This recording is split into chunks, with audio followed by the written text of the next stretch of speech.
খাগড়াছড়িতে একটি কার্টন থেকে এক নবজাতকের মরদেহ উদ্ধার করেছে পুলিশ। আজ মঙ্গলবার বেলা ১টার দিকে জেলার পৌরসভার পাশে খাগড়াছড়ি ছড়ার সেতুর পাশ থেকে মরদেহটি উদ্ধার করা হয়।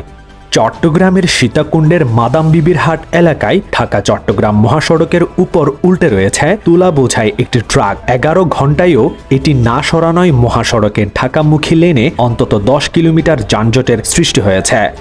কক্সবাজার শহরের হিলটপ সার্কিট হাউস সড়কে এক মার্কিন নারীকে শ্লীলতাহানির অভিযোগে করা মামলায় তারিকুল ইসলাম নামের এক যুবককে ৭ বছরের সশ্রম কারাদণ্ডের আদেশ দিয়েছেন আদালত। একই সঙ্গে তাকে ১ লাখ টাকা জরিমানা এবং জরিমানা অনাদায়ে আরও ১ বছরের সশ্রম কারাদণ্ড দেওয়া হয়েছে।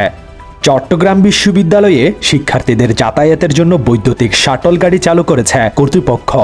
চট্টগ্রামে মিরসরাইয়ে সড়ক পারাপারের সময় কাভার্ড ভ্যানের নিচে চাপা পড়ে শাহিন বেগম নামের এক নারীর মৃত্যু হয়েছে।